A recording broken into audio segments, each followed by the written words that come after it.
Network marketing എന്ന് നിങ്ങൾ പറയും, ഒരുവിധം സാധാരണക്കാരായിട്ടുള്ള മനുഷ്യന്മാര് ആളെ പിടിക്കൽ എന്ന് പറയും ഇല്ലേ? എനിക്ക് തോന്നുന്നു അതിന്റെ ഒരു ബാക്ക് സ്റ്റോറി പറഞ്ഞു. What exactly is network marketing എന്ന് പറഞ്ഞ് തുടങ്ങാം നമുക്ക്, അല്ലെ? പറയൂ സർ. മഞ്ജു ഒരു നല്ല സിനിമ കണ്ടു എന്ന് വിചാരിക്കാം, മഞ്ജു നല്ലൊരു പുസ്തകം വായിച്ചു എന്ന് വിചാരിക്കാം, അല്ലെങ്കിൽ മഞ്ജു നല്ലൊരു റെസ്റ്റോറന്റിൽ പോയിട്ട് നന്നായി നല്ല ഭക്ഷണം കിട്ടിയെന്ന് വിചാരിക്കാം.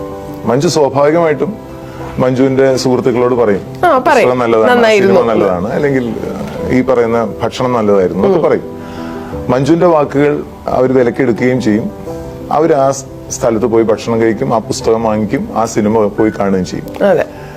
പക്ഷെ ഈ പറയുന്ന ബിസിനസ് അവിടെ നടന്നതിന് മഞ്ജുവിന് യാതൊരു പ്രതിഫലവും ലഭിക്കുന്നില്ല. ഇവിടെ പ്രതിഫലം ലഭിക്കും, അത്രേ ഉള്ളൂ.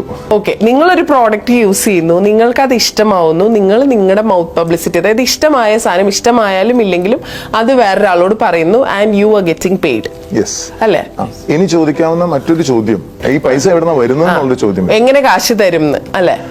ഈ പൈസ സത്യം പറഞ്ഞാൽ വരുന്നത് ഏത് പ്രൊഡക്റ്റ് മാർക്കറ്റ് ചെയ്യപ്പെടണമെങ്കിൽ അതിന് ഭീമമായൊരു തുക ഇടത്തട്ടുകാർക്ക് കൊടുക്കണം, അതുപോലെ പരസ്യത്തിനും കൊടുക്കണം. Marketing is expensive. അതെ, അതായത് നല്ല ഭീമമായ തുക വരും. ചില ആളുകൾക്ക് 40% തൊട്ട് 50% വരെ കൊടുക്കുന്ന സിറ്റുവേഷൻസ് ഉണ്ട്. അപ്പൊ ഇവിടെ ഇടത്തട്ടുകാരെയും പരസ്യം ഒഴിവാക്കിയിട്ട് ഈ ഇടത്തട്ടുകാരുടെയും പരസ്യത്തിന്റെയും ജോലി ചെയ്യുന്നത് ഈ സാറ്റിസ്ഫൈഡ് ആയിട്ടുള്ള ഉപഭോക്താവാണ്.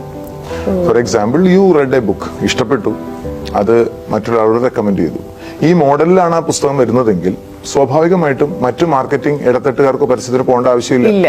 അപ്പൊ കസ്റ്റമർ, ഹാപ്പി ആയിട്ടുള്ള ഒരു കസ്റ്റമർ ഇടത്തട്ടുകാരുടെയും പരസ്യത്തിന്റെയും ജോലി ചെയ്യുമ്പോൾ കമ്പനി താങ്ക് യു പറഞ്ഞിട്ട് ആ പ്രോഫിറ്റിന്റെ ഒരു ശതമാനം അല്ലെങ്കിൽ മാർക്കറ്റിങ്ങിനോ ഇടത്തട്ടിനോ മാറ്റി വെച്ചിരിക്കുന്ന ഒരു തുക നിങ്ങൾക്ക് തരുന്നു എന്നുള്ളതാണ്.